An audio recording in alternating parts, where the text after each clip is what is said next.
Hey guys, welcome back to our YouTube channel. Hello ನಮಸ್ತೆ, welcome back to our YouTube channel. So ಇವತ್ತಿನ video ಬಂದು ನಾನು ಸ್ವಲ್ಪ cleaning ರುಟೀನ್ನ share ಮಾಡೋಣ ಅಂತ ಹೇಳಿ. ಹೌದು, ಇವತ್ತು ಮಕ್ಕಳೆಲ್ಲ ಸ್ಕೂಲ್ಗೆ ಹೋದ್ಮೇಲೆ ನನ್ನ ರುಟೀನ್ ಹೇಗಿರುತ್ತೆ ಅನ್ನೋದನ್ನು ಇವತ್ತಿನ ವಿಡಿಯೋದಲ್ಲಿ ಶೇರ್ ಮಾಡ್ತೀನಿ. ಸೊ ಹಾಗೆ ಮೊದಲಿಗೆ ನಾನು ಕ್ಲೀನಿಂಗ್ ರುಟೀನ್ನ ಶೇರ್ ಮಾಡೋಕ್ಕಿಂತ ಮುಂಚೆ ಮಕ್ಕಳನ್ನ ಸ್ಕೂಲ್ಗೆ ಬಿಡಲಿಕ್ಕೆ ಹೊರಟಿದ್ವಿ. ಸ್ಕೂಲ್ 3 ಡೇಸ್ ಆಯ್ತು ಅಲ್ಲ, ಸ್ಕೂಲ್ ಸ್ಟಾರ್ಟ್ ಆಯ್. ಅಡುಗೆ ಮನೆ ಅಂತ ಹೇಳಿದರೆ ಮುಗಿಯದ ಕೆಲಸ ಅಂತ ಹೇಳ್ಬೋದು. ಸೊ ಇವತ್ತು ಮಕ್ಕಳು ಸ್ಕೂಲ್ಗೆ ಹೋದ್ಮೇಲೆ ನನ್ನ ರುಟೀನ್ ಸ್ಟಾರ್ಟ್ ಆಯಿತು. ಬೆಳಿಗ್ಗೆ ತುಂಬ ಗಡಿಬಿಡಿ ಇರುತ್ತೆ ಅಲ್ವಾ. ಮೊದಲು ಬ್ರೇಕ್ಫಾಸ್ಟ್ ಮಾಡಬೇಕು, ಟಿಫಿನ್ ಬಾಕ್ಸ್ ರೆಡಿ ಮಾಡಬೇಕು, ನೀರು ಬಾಟ್ಲಿಗೆ ತುಂಬಬೇಕು, ಯೂನಿಫಾರ್ಮ್ ಇವೆಲ್ಲ ನೋಡಿಕೊಂಡು ಮಕ್ಕಳನ್ನ ಸ್ಕೂಲ್ಗೆ ಕಳಿಸಿದ ಮೇಲೆ ಅಬ್ಬಾ ಇವಾಗ ಸ್ವಲ್ಪ ರಿಲೀಫ್ ಆಯಿತು ಅನ್ನೋ ಫೀಲ್ ಆಗುತ್ತೆ ಅಲ್ವಾ. ಸೊ ಹೌದು, ಅವರೆಲ್ಲ ಹೋದ್ಮೇಲೆ ನಾನು ಬ್ರೇಕ್ಫಾಸ್ಟ್ ಮಾಡಿ ಇನ್ನೇನು ಸ್ನಾನ ಮಾಡ್ಲಿಕ್ಕೆ ಹೋಗಬೇಕು ಅನ್ನೋಷ್ಟರಲ್ಲಿ ನನಗೆ ಸ್ವಲ್ಪ ಡೀಪ್ ಕ್ಲೀನಿಂಗ್ ಮಾಡಲಿಕ್ಕೆ ಹವ್ಯಾಸ ಇತ್ತು. ಮಂತ್ಲಿಗೊಮ್ಮೆ ಡೀಪ್ ಕ್ಲೀನಿಂಗ್ ಮಾಡ್ತೀನಿ, ಅದನ್ನು ಕೂಡ ಇದರಲ್ಲಿ ಶೇರ್ ಮಾಡ್ತೀನಿ. ಅದಕ್ಕೂ ಮೊದಲು ಬ್ರೇಕ್ಫಾಸ್ಟ್ ಮಾಡಿಕೊಂಡು ಸ್ವಲ್ಪ ಒಂದು 10 ನಿಮಿಷ ಆದರೂ ರೆಸ್ಟ್ ಮಾಡ್ಕೊಳ್ತೀನಿ. ಅದು ನನಗೆ ನಾನು ಕೊಡ್ಕೊಂಡಿರುವಂಥ ಒಂದು ಸೆಲ್ಫ್ ಮೋಟಿವೇಶನ್ ಅಂತ ಹೇಳ್ಬೋದು. ಇಲ್ಲಾಂತಾದರೆ ಡೈರೆಕ್ಟಾಗಿ ಕಿಚನ್ಗೆ ಬಂದು ವಾಶ್ ಮಾಡಲಿಕ್ಕೆ ಅಷ್ಟೊಂದೇನು ಮನಸ್ಸಾಗೋದಿಲ್ಲ. ಮತ್ತು ಬಂದಮೇಲೆ ಎಲ್ಲ ನೀಟಾಗಿ ಕ್ಲೀನ್ ಆಗಬೇಕು. ಇನ್ನು ಕಿಚನ್ಗೆ ಬಂದು ನೋಡಿದರೆ ಪಾತ್ರೆಗಳು ಸಿಂಕಲ್ಲಿ ತುಂಬ ಬಿದ್ದಿರುತ್ತೆ, ಕೌಂಟರ್ ಮೇಲೆ ಕೂಡ ಸಣ್ಣ ಸಣ್ಣ ಮೆಸ್ ಇರುತ್ತೆ. ಹಾಗಾಗಿ ಮೊದಲು ನಾನು ಪಾತ್ರೆನ ಕ್ಲೀನ್ ಮಾಡಲಿಕ್ಕೆ ಸ್ಟಾರ್ಟ್ ಮಾಡ್ತೀನಿ. ನನಗೆ ಹೇಗಂದರೆ ಕಿಚನ್ ಕ್ಲೀನ್ ಇದ್ದರೆ ಮನಸ್ಸಿಗೆ ತುಂಬ ಚೆನ್ನಾಗಿರುತ್ತೆ.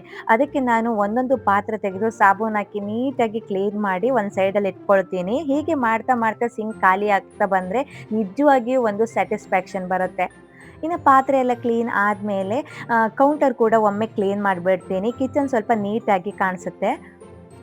ಇದೆಲ್ಲ ಆದಮೇಲೆ ನಾನು ಇವತ್ತು ಕಿಟಕಿಗಳನ್ನು ಕ್ಲೀನ್ ಮಾಡೋಣ ಅಂತ ತೀರ್ಮಾನ ಮಾಡ್ಕೊಂಡಿದ್ದೀನಿ. ಯಾಕಂತ ಹೇಳಿದರೆ ಕಿಟಕಿಗಳ ಮೇಲೆ ಸಾಕಷ್ಟು ಡಸ್ಟ್ ಬಂದು ಜಮಾ ಆಗಿರುತ್ತೆ. ಪ್ರತಿದಿನ ಕ್ಲೀನ್ ಮಾಡೋದಕ್ಕೆ ಆಗೋದಿಲ್ಲ. ಆದರೆ ನಾನು ತಿಂಗಳಿಗೊಮ್ಮೆ ಕ್ಲೀನ್ ಮಾಡ್ತೀನಿ. ತಿಂಗಳಿಗೊಮ್ಮೆ ನಾನೊಂದು ಲೀಸ್ಟ್ ಮಾಡಿಟ್ಕೊಳ್ತೀನಿ ಯಾವ್ಯಾವ ದಿನ ಏನೆಲ್ಲ ಕೆಲಸ ಮಾಡಬೇಕು ಅಂತ ಹೇಳಿ. ಸೊ ಇವತ್ತು ಕಿಟಕಿ ವಾಶ್ ಮಾಡುವಂತಹ ದಿನ, ಹಾಗಾಗಿ ನಿಮ್ಮ ಜೊತೆ ಕೂಡ ಇದನ್ನು ಶೇರ್ ಮಾಡೋಣ ಅಂತ ಹೇಳಿ. ಸೊ ನಾರ್ಮಲ್ ಕೆಲಸ ಅಂತೂ ಕಾಮನ್ ಆಗಿ ಇದ್ದೇ ಇರುತ್ತೆ. ಪಾತ್ರೆ ತೊಳೆಯೋದು, ಸಿಂಪಲ್ ಆಗಿ ಒಮ್ಮೆ ಎಲ್ಲ ಕಡೆಯನ್ನು ಒರೆಸ್ಬಿಡೋದು, ಸೊ ಬೆಡ್ ಮಡಚೋದು, ಬಟ್ಟೆ ಒಗೆಯೋದು ಅದೆಲ್ಲ ಕಾಮನ್ ಕೆಲಸ, ಡೈಲಿ ಇರೋದೆಯಾ. ಬಟ್ ಡೀಪ್ ಕ್ಲೀನಿಂಗ್ ವಿಷಯಕ್ಕೆ ಬಂದರೆ ಒಮ್ಮೆ ಕಿಚನ್ ಕ್ಲೀನ್ ಮಾಡೋದು, ಒಮ್ಮೆ ವಾಶ್ರೂಮ್ ಕ್ಲೀನ್ ಮಾಡೋದು. ವಾಶ್ರೂಮ್ ಅಂತೂ ಮಂತ್ಲಿ ಅಂತ ಹೇಳ್ತಾ ಇಲ್ಲ, ಬಟ್ ಈ ರೀತಿ ಕೆಲಸ ಎಲ್ಲ ಮಂತ್ಲಿಗೊಮ್ಮೆ ಮಾತ್ರ ಮಾಡ್ತೀನಿ. ಸೊ ನಿಜ ಹೇಳಬೇಕಂದ್ರೆ ನಮ್ಮ ಕಿಚನ್ ಯಾವಾಗಲೂ ತುಂಬ ನೀಟಾಗಿ ಇರಬೇಕು ಅಂತ ನಾನು ಟ್ರೈ ಮಾಡ್ತಾನೆ ಇರ್ತೀನಿ. ಯಾಕಂತ ಹೇಳಿದರೆ ನಮ್ಮ ಮನೆಗೆ ತುಂಬ ಇಂಪಾರ್ಟೆಂಟ್ ಆಗಿ ಬೇಕಾಗಿರುವಂಥ ಜಾಗನೇ ಅದೇ. ನಮ್ಮ ಮನೆಗೆ ಮಾತ್ರ ಅಲ್ಲ, ಎಲ್ಲರಿಗೂ ಕೂಡ ಅಷ್ಟೇ. ಕಿಚನ್ ನೀಟಾಗಿದ್ದರೆ ಎಲ್ಲವೂ ನೀಟಾಗಿದ್ದಂತೆ. ಸೊ ದಿನವೂ ಹೆಚ್ಚು ಟೈಮ್ ಸ್ಪೆಂಡ್ ಮಾಡೋದೇ ಕಿಚನಲ್ಲಲ್ವಾ. ಅದಕ್ಕೆ ನಾನು ಎಲ್ಲ ಕೆಲಸಗಳನ್ನು ಒಂದು ಲೀಸ್ಟ್ ಮಾಡಿ ಇಟ್ಕೊಳ್ತೀನಿ. ಯಾವ ದಿನ ಏನೇನು ಕ್ಲೀನ್ ಮಾಡಬೇಕು ಅಂತ ಒಂದು ಸಿಂಪಲ್ ಪ್ಲ್ಯಾನ್ ಇರುತ್ತೆ. ಅದರಿಂದ ಕೆಲಸ ಸ್ವಲ್ಪ ಈಸಿ ಆಗುತ್ತೆ, ಟೆನ್ಷನ್ ಕೂಡ ಸ್ವಲ್ಪ ಕಡಿಮೆ ಆಗುತ್ತೆ. ಸೊ ಇದನ್ನೆಲ್ಲ ನಾನು ಮುಂದೆ ಬರುವಂತಹ ವಿಡಿಯೋಗಳಲ್ಲಿ ನಿಮ್ಮ ಜೊತೆ ಶೇರ್ ಮಾಡ್ತೀನಿ. ನಿಮಗೂ ಕೂಡ ಉಪಯೋಗ ಆಗ್ಬೋದು ಅಂತ ಅನಿಸುತ್ತೆ. ನಾವು ಮನೇನ ಎಷ್ಟೇ ಕ್ಲೀನ್ ಮಾಡಿದ್ರು ನಿಮ್ಗೆ ಗೊತ್ತಾ, ಮೂಲೆ ಮೂಲೆಯಲ್ಲಿ ಸಿಕ್ಕಾಪಟ್ಟೆ ಕಸಗಳು, ಡಸ್ಟ್ಗಳು ಆ ರೀತಿ ಇದ್ದಿರುತ್ತೆ. ಸೊ ನೋಡಿದರೆ ಅಯ್ಯೋ ಅದನ್ನೆಲ್ಲ ಯಾರು ಕ್ಲೀನ್ ಮಾಡ್ತಾರಪ್ಪ ಅಂತ ಅನ್ನಿಸ್ಬೋದು. ಕ್ಲೀನ್ ಮಾಡೋದೇ ಇಲ್ಲ. ಸೊ ಅವಾಗ ಒಮ್ಮೆ ನಿಮ್ಮ ಮನೆಯನ್ನು ನೋಡಿ, ಸೈಡಲ್ಲಿ ಕಾರ್ನರಲ್ಲಿ ಸ್ವಲ್ಪ ಧೂಳು ಡಸ್ಟು ಆಗಿರುತ್ತಲ್ವ, ಅದನ್ನೆಲ್ಲ ಒಮ್ಮೆ ನೀಟಾಗಿ ಸೋಪ್ ವಾಟರಿಂದ ವಾಶ್ ಮಾಡಿ ಕ್ಲೀನ್ ಮಾಡಿಬಿಡಿ. ಅವಾಗ ನಿಮಗೆ ಅನಿಸುತ್ತೆ ಎಷ್ಟು ಸಮಾಧಾನ ಅಂತ ಅನ್ನಿಸುತ್ತೆ ಗೊತ್ತಾ. ಅಷ್ಟರಲ್ಲೇ ನನ್ನ ಕಿಟಕಿ ಕೂಡ ಕ್ಲೀನ್ ಆಯಿತು. ನಾವು ದಿನದಲ್ಲಿ ಒಂದು ಕಾಲಂಶ ಆದರೂ ಈ ರೀತಿ ಕ್ಲೀನಿಂಗಿಗೆ ಟೈಮ್ ಕೊಡಬೇಕು. ಇನ್ನು ಈ ಮನೆಯ ಕಿಟಕಿ ತುಂಬಾ ಪುಟ್ಟ ಕಿಟಕಿ, ಆದರೆ ಧೂಳು ಹೇಗೆ ಬರುತ್ತೆ ಅಂತ ನೋಡಿ, ಪಾತಾಳ ರೀತಿಯಾಗಿದೆ. ನಾವು ಇರುವುದು 13th ಫ್ಲೋರಲ್ಲಿ. ಸೊ ಡಸ್ಟ್ ಅಂತೂ ಈಗ ಪಾರಿವಾಳ ಆ ಕಡೆ ಈ ಕಡೆ ಹಾರುತ್ತೆ. ಸೊ ಅವಾಗ ಏನಾಗುತ್ತೆ, ಡಸ್ಟು ಈ ಕಿಟಕಿ ಮೇಲೆ ಬಂದು ಕೂತ್ಕೊಂಡು ಬಿಡುತ್ತೆ. ನಮಗೆ ಏನು ಬೇಕು, ಗಾಳಿ ಬೇಕಾಗುತ್ತೆ. ಕಿಚನಲ್ಲಿ ಅಡುಗೆ ಮಾಡುವಾಗ ಸ್ವಲ್ಪ ಗಾಳಿ ಇದ್ರೇ ಚೆನ್ನಾಗಿರುತ್ತೆ. ಹಾಗಾಗಿ ನಾನು ಇಲ್ಲಿ ನೆಟ್ ಇದೆಯಲ್ಲ ಅದನ್ನು ಹಾಕಿಟ್ಟಿರ್ತೀನಿ. ಸೊ ಡಸ್ಟು ಆ ನೆಟ್ಟಲ್ಲಿ ತುಂಬಿಕೊಂಡಿರುತ್ತೆ.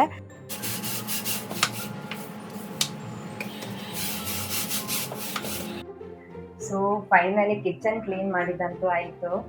ಸೊ ನೋಡ್ಬೋದು ಇಲ್ಲಿ ಎಷ್ಟೊಂದು ಡಸ್ಟ್ ಇರುತ್ತೆ ಗೊತ್ತಾ. ಈ ಕಿಟಕಿ ಅಂತೂ ಕ್ಲೀನ್ ಮಾಡಿದ ಮೇಲೆ ಮನೆ ಅಂತೂ ತುಂಬಾ ಫ್ರೆಶ್ ಫೀಲ್ ಕೊಡುತ್ತೆ ನನಗೆ. ಯಾಕಂತ ಹೇಳಿದರೆ ಇದು ಬಂದು ನೆಟ್ಟು. ಈ ನೆಟ್ಟಲ್ಲಿ ಧೂಳು ಕೂತ್ಕೊಂಡಿರುತ್ತೆ ಅವಾಗ ತುಂಬಾನೇ ಡಸ್ಟ್ ಫೀಲು, ಮನೆ ಒಳಗಡೆ ಡಸ್ಟ್ ಬಂದಿದೆ ಆ ಥರ ಎಲ್ಲ ಫೀಲ್ ಅನಿಸುತ್ತೆ. ನಾನು ಮಂತ್ಲಿ ಒಮ್ಮೆ ಇದನ್ನು ಡೀಪ್ ಕ್ಲೀನ್ ಮಾಡಿಬಿಡ್ತೀನಿ. ಇನ್ನು ಬಂದು ಇದಕ್ಕೆ ಸ್ಟಿಕ್ಕರ್ ಹಚ್ಚಿದ್ದೇನೆ ಆ ಕಡೆಯಿಂದ. ತುಂಬ ಚೆನ್ನಾಗಿ ಕಾಣಿಸುತ್ತೆ ನಾವು ಕುಕ್ಕಿಂಗ್ ಮಾಡ್ತಿರೋದೆಲ್ಲ. ಸೊ ಹಾಗಾಗಿ ಸೇಫ್ಟಿಗಿರಲಿ ಅಂತ ಹೇಳಿ ಒಂದು ಕಡೆ ಮಾತ್ರ ಹಾಕಿದ್ದೇನೆ. ಇಲ್ಲಿ ನಾನು ಮನೆಯಲ್ಲೇ ಈ ರೀತಿ ಲಿಕ್ವಿಡನ್ನು ಇಟ್ಕೊಳ್ತೀನಿ. ಲಿಕ್ವಿಡ್ ಅನ್ನೋದಕ್ಕಿಂತ ತುಂಬ ಈಸಿ, ಸ್ವಲ್ಪ ನೀರು ಮತ್ತು ನಾವು ಪಾತ್ರೆ ತೊಳೆಯುವಂಥ ಲಿಕ್ವಿಡ್ ಇದೆಯಲ್ಲ ಅದನ್ನು ಸ್ವಲ್ಪ ಹಾಕಿದರೆ ಆಯಿತು.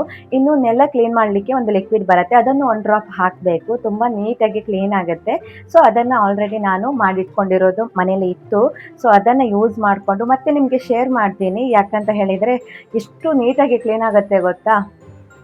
ಸೊ ಇದಿಷ್ಟನ್ನು ಮಾತ್ರ ನಾನು ಕ್ಲೀನಿಂಗ್ಗೆ ಯೂಸ್ ಮಾಡ್ಕೊಳ್ಳೋದು. ತುಂಬಾ ಸಿಂಪಲ್ಲು, ಲೆಮನ್ನು ಅದು ಇದೆಲ್ಲ ಏನು ಹಾಕೋದಿಲ್ಲ, ಇರುತ್ತೆ ಅದು ಕೂಡ ಮನೆಯಲ್ಲಿ, ಬಟ್ ಅದು ನನಗೆ ಅಷ್ಟೊಂದೇನು ಕಂಫರ್ಟ್ ಅನಿಸ್ಲಿಲ್ಲ. ಸೊ ಹಾಗಾಗಿ ಈ ರೀತಿ ಮಾಡ್ಕೊಳ್ತೀನಿ. ನನಗೆ ಈಸಿ ಪ್ರೊಸೆಸ್ ಅಂದರೆ ಇದೇನೆ.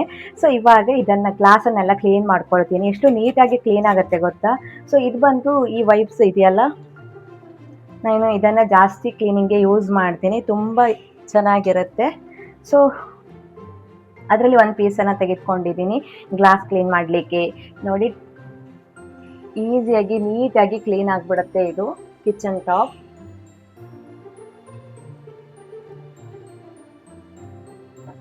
ಈ ರೀತಿ ವೈಪ್ಸನ್ನು ಯೂಸ್ ಮಾಡ್ತೀನಿ.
ಸೊ ಇವಾಗ ನಾನು ನಮ್ಮ ಬಾಲ್ಕನಿಗೆ ಬಂದೆ.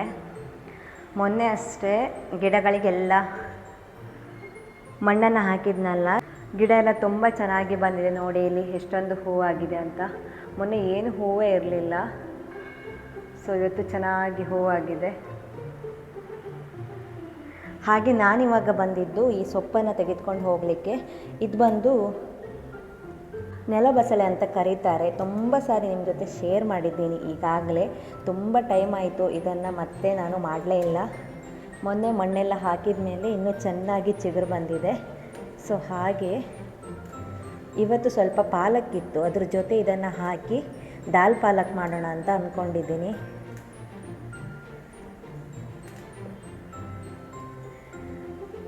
ಎಷ್ಟು ಚೆನ್ನಾಗಿ ಗ್ರೋತ್ ಆಗಿದೆ ನೋಡಿ. ನಲು ಜಾಸ್ತಿ ಇದ್ದರೆ ಇನ್ನೂ ಚೆನ್ನಾಗಿ ಗ್ರೋತ್ ಆಗುತ್ತೆ ಇದು.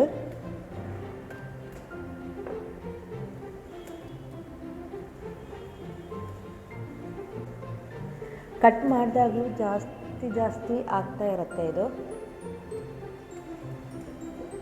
ಸಾಕು, ಫೈನಲಿ ಎಷ್ಟೊಂದು ತೆಗೆದುಕೊಂಡಿದ್ದೀನಿ ನೋಡಿ. ಇದ್ರ ಜೊತೆ ನನ್ನ ಹತ್ತಿರ ಪಾಲಕ್ ಕೂಡ ಇತ್ತು, ಅದನ್ನು ಹಾಕಿ ಮಿಕ್ಸ್ ಮಾಡಿ ಒಂದು ದಾಲ್ ಪಾಲಕ್ ಮಾಡ್ತಾ ಇದ್ದೀನಿ.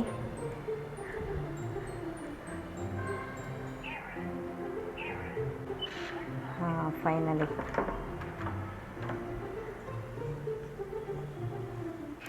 ಇದು ತುಂಬಾ ಹೆಲ್ಪ್ ಆಗಿದೆ ನನಗೆ, ಸೇಫ್ಟಿ ಡೋರು. ಯಾಕಂದರೆ ಮಕ್ಕಳೆಲ್ಲ ಒಬ್ಬರೊಬ್ಬರೇ ಇರ್ತಾರೆ ಒಮ್ಮೊಮ್ಮೆ. ಸೊ ಇದು ನನಗೆ ತುಂಬಾ ಸೇಫ್ಟಿ.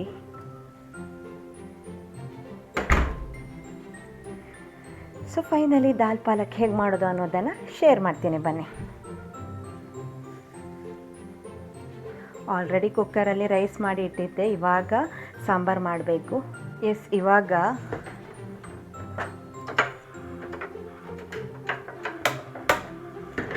ಗ್ಯಾಸನ್ನು ಹಚ್ಚಿದ್ದೀನಿ. ಮೊದಲಿಗೆ ಒಂದು ಕುಕ್ಕರನ್ನು ಇಟ್ಟು ಇವಾಗ ನಾನು ಇದು ತೊಗರಿಬೇಳೆ ಇದನ್ನು ನೆನೆಸಿಟ್ಟಿದ್ದೆ. ನೆನೆಸಿಟ್ಟಿದ್ರೆ ಚೆನ್ನಾಗಿ ಬಾಯ್ಲ್ ಆಗುತ್ತೆ. ಸೊ ಹಾಗಾಗಿ ಸ್ವಲ್ಪ ನೀರನ್ನು ಹಾಕ್ತಾ ಇದ್ದೀನಿ. ಸ್ವಲ್ಪ ಹಳದಿ ಪೌಡರ್. ಸೊ ಇವಾಗ ಒಂದೆರಡು ಟೊಮೆಟೊ ಹಣ್ಣನ್ನು ಕೂಡ ಇಲ್ಲಿ ಕಟ್ ಮಾಡಿ ಹಾಕ್ತಾ ಇದ್ದೀನಿ. ಈ 3 ಇಂಗ್ರೀಡಿಯೆಂಟ್ನ ಮೊದಲಿಗೆ ಒಂದು 3-4 ವಿಸಿಲನ್ನು ತೆಗೆದುಕೊಳ್ತೀನಿ.